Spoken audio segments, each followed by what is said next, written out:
Kalian tahu nggak sih, ada 4 pokok umum ekonomi makro yang perlu kalian ketahui. Yang ke satu itu ada pertumbuhan ekonomi, yang kedua itu ada ketidakstabilan ekonomi, yang keempat itu ada pengangguran, dan yang terakhir ini ada inflasi. Lebih lanjutnya lagi akan saya jelaskan. Yang ke satu itu ada pertumbuhan ekonomi. Pertumbuhan ekonomi ini di mana kegiatan ekonomi suatu negara semakin berkembang dari tahun ke tahun, sehingga memproduksi barang dan jasanya itu semakin banyak. Secara teori ekonominya, pertumbuhan ini didukung oleh 3 hal utama ini. Yang kesatunya itu ada akumulasi modal, yang keduanya itu ada perkembangan SDM atau tumbuhnya SDM. Yang ketiga ini adalah kemajuannya teknologi. Nah, alat ukur utamanya itu adalah PDB. Kepanjangan dari PDB itu adalah produksi demonstrik bruto, yang dimana PDB ini positif dan naik, maka perkembangan produksi negara akan semakin luas dan pertumbuhnya lapangan kerja itu semakin bertambah. Nah, otomatis kan dari situ itu standar kehidupan masyarakatnya juga ikut membaik. Yang kedua ini ada ketidakstabilan ekonomi, yang dimana ekonomi itu nggak lurus-lurus aja, pastikan ada naik turunnya. Nah, mungkin sering kita sebut juga itu adalah fluktuasi. Kita mempunyai 4 fase. Yang pertamanya itu ada ekspansi, yang dimana kita ekonominya itu mulai bangkit. Dan yang kedua itu ada fase puncak, yang dimana fase ini itu ekonominya lagi sukses-suksesnya. Yang ketiga itu ada fase resensi, yang dimana ekonomi kita ini mulai turun drastis. Dan yang keempat ini, yang terakhir, fase palung, yang dimana kita yang berada ekonominya di titik terendah. Kalian tahu gak sih, masalah paling gedenya itu ada di fase resensi.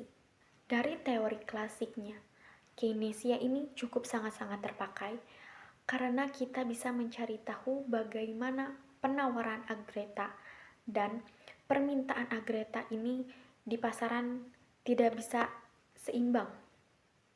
Dari fase ini, pemerintahan dan bank sentral harus turun tangan langsung karena dari kebijakan fiskal dan moneter bisa menyetabilkan ekonominya lagi. Yang ketiga itu ada pengangguran. Dari kondisi ini, di mana seusianya itu sudah seharusnya mencari kerja, tetapi belum mendapatkan juga. Maka di ekonomi makro ini ada 3 jenis pengangguran. Yang pertamanya itu ada friksional, yang dimana jenis pengangguran ini bersifatnya itu sementara. Yang kedua itu ada pengangguran struktural, yang dimana kondisi saat pencari kerja ini tidak memenuhi kualifikasi dalam industrinya. Nah, yang ketiga ini adalah pengangguran siklis, yang dimana pengangguran ini terjadinya naik turun dikarenakan siklis perekonomiannya. Di dalam teori hukum Okun mengatakan ketika penganggurannya naik, maka PDB-nya itu akan menurun. Kenapa? Karena banyaknya kapasitas produksi dan SDM-nya juga berpotensi akan terbuang sia-sia.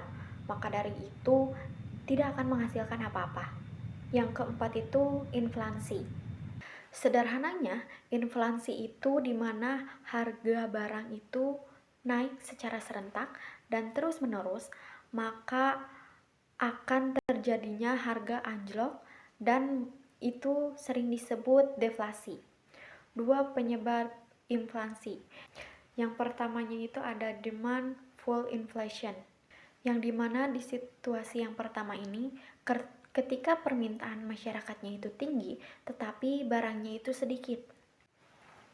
Yang kedua itu adalah cost push inflation, yang dimana biaya produksi dan bahan baku dari pabriknya itu memang sedang naik dan mahal. Kalau inflasi ini nggak kekontrol, maka ini akan merusak daya belinya. Mungkin dengan contoh, kita memiliki uang 100.000, maka ketika kita dibelanjakan barang akan terasa sangat sedikit. Maka biasanya bank sentral ini mengambil tindakan yang moneter, yang dimana menaikkan bunga acuan untuk menjaga nilai mata uang biar tetap stabil